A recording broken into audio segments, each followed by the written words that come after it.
você se sente engolida pelo que precisa fazer no seu dia a dia, quer ter mais energia, mais disposição para fazer o que precisa ser feito aí na tua rotina, esse vídeo é para ti. Seja muitíssimo bem-vinda de volta ao meu canal, eu sou Carol Valória e aqui eu te ensino a ter um negócio e uma vida com mais sentido, fazer um glow up assim da tua vida pessoal e profissional. Se tu gostas desse tipo de conteúdo, não deixa de te inscrever, de deixar o teu like e também de ativar as notificações para não perder nenhum conteúdo por aqui. Agora, bora pro vídeo.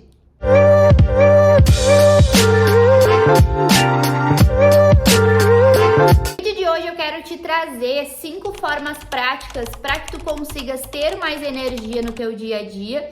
E não apenas isso, te trazer alguns dos vilões que roubam a tua energia aí do outro lado e que muitas vezes a gente nem sabe que isso acontece.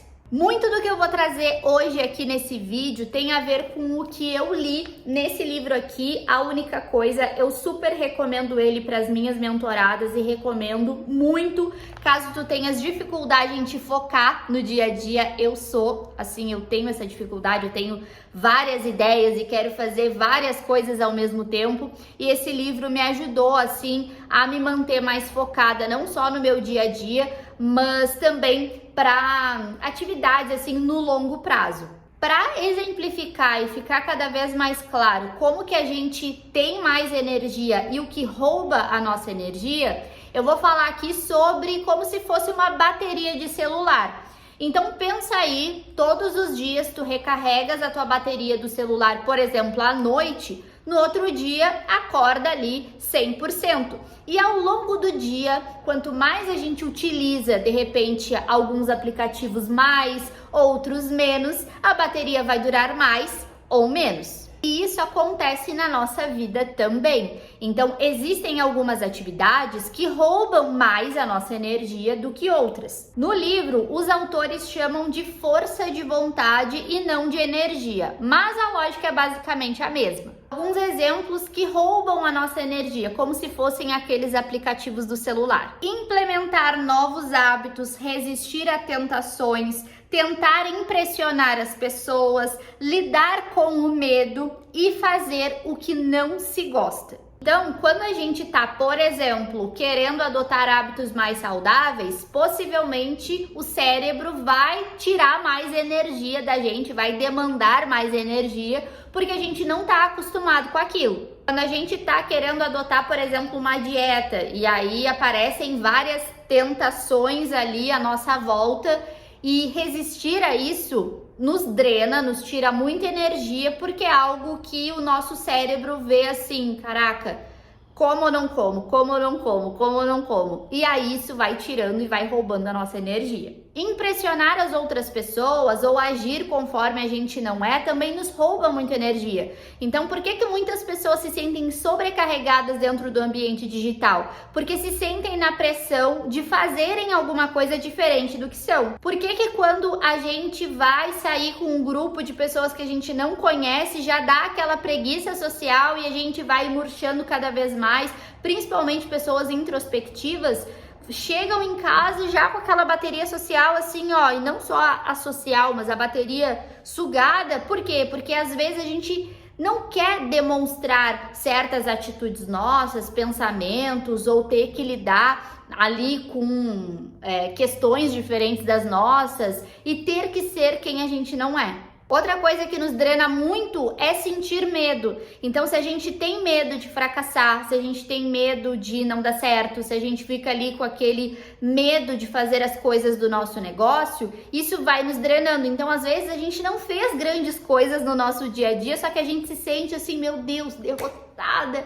Parece que eu fiz tantas coisas no dia de hoje, mas na verdade eu estive enfrentando o meu medo um pouquinho a cada atividade ali e aquilo foi diminuindo a minha energia. E por fim aqui, das atividades que eu trouxe, fazer o que a gente não gosta, isso também demanda muito da gente, né? Então, às vezes, conversar com pessoas que a gente não tá afim, ou fazer atividades do nosso negócio que a gente não tá afim, escrever coisas que a gente não tá afim. Então, quando a gente faz muito isso acaba nos drenando bastante. Um exemplo disso que pode parecer bobo, mas que faz toda a diferença, é inclusive no formato do conteúdo que a gente posta nas redes sociais para se posicionar enquanto autoridade. Existem pessoas que são muito boas em escrever e querem gravar os vídeos e vice-versa. Então, eu tentei me encaixar durante muito tempo numa caixinha lá de fazer conteúdo carrossel, de fazer conteúdo nos stories que antes era 15 segundos.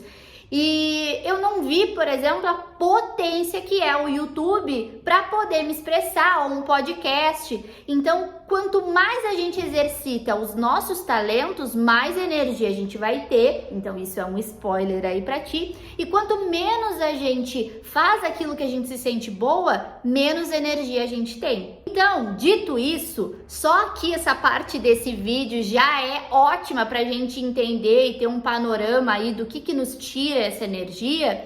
A gente já consegue traçar um plano de ação para começar a ter mais energia. Nesse vídeo em específico, eu trouxe 5 formas da gente ter mais energia, da gente recarregar as nossas energias, mas existem outras também. Número 1, o que faz a gente ter mais energia é fazer coisas que a gente gosta e que a gente é muito boa. Então, vindo ali do spoiler que eu acabei de trazer, é a gente realmente fazer coisas que a gente gosta. Quando a gente tem um negócio, quando a gente se torna empresária, a gente acaba tendo que exercitar funções que muitas vezes não é a nossa atividade principal. Então, por exemplo, eu sou nutricionista. O que eu gosto de fazer de verdade é a minha consulta, é estudar para o meu paciente, é poder criar materiais diferentes e tudo mais.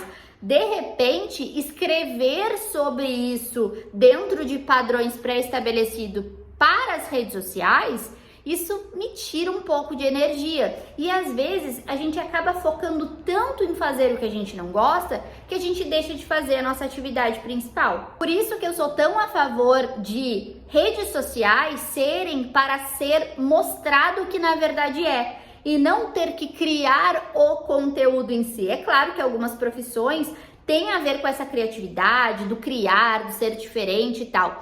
Mas eu me refiro aqui a profissionais liberais, por exemplo, que vão mostrar o que na verdade é do seu dia a dia. A segunda coisa que ajuda a gente a ter mais energia é fazer coisas que a gente gosta de fazer na nossa vida pessoal. Então, às vezes, a gente tem hobbies e a gente não exercita esses hobbies, a gente vive ali trabalhando. O que tu gostas de fazer que há muito tempo tu não vens fazendo?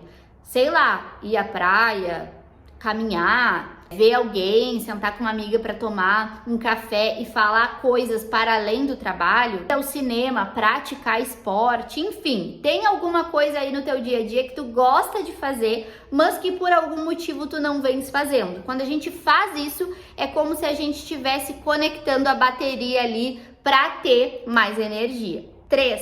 Foque em ser quem você é e não em tentar impressionar as outras pessoas.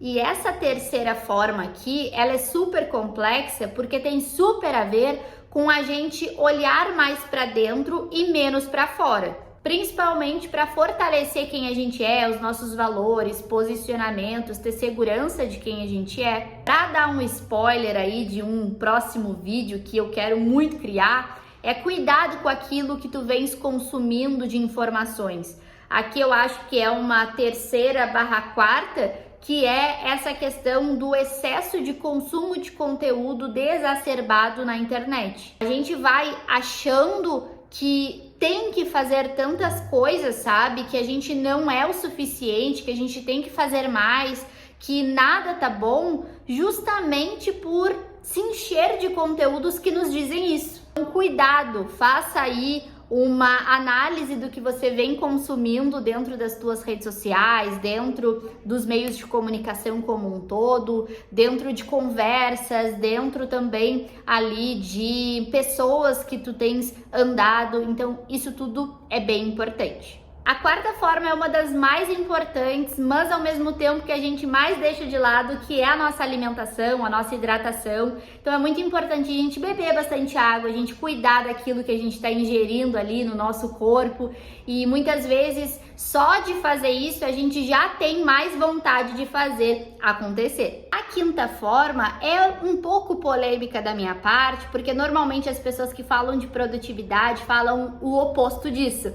Mas o que vem funcionando para mim é começar pelas atividades mais fáceis ao invés das mais difíceis. Eu sei que a lógica de começar pelo mais difícil e depois se tornar mais fácil as atividades mais fáceis, embora tenha mais lógica, às vezes eu tendo a procrastinar se eu vejo que é algo mais difícil, que vai exigir muita energia da minha parte. Então, deixando aqui bem claro, talvez um dia eu mude isso. Mas eu, Carol, gosto muito de começar pelas atividades mais fáceis, quebro elas em pequenas porçõezinhas, escrevo o que precisa ser feito realmente, às vezes até demais. Então, por exemplo, preciso fazer um story. Eu escrevo o roteiro daquele story para me deixar mais confiante, para poder fazer esses stories.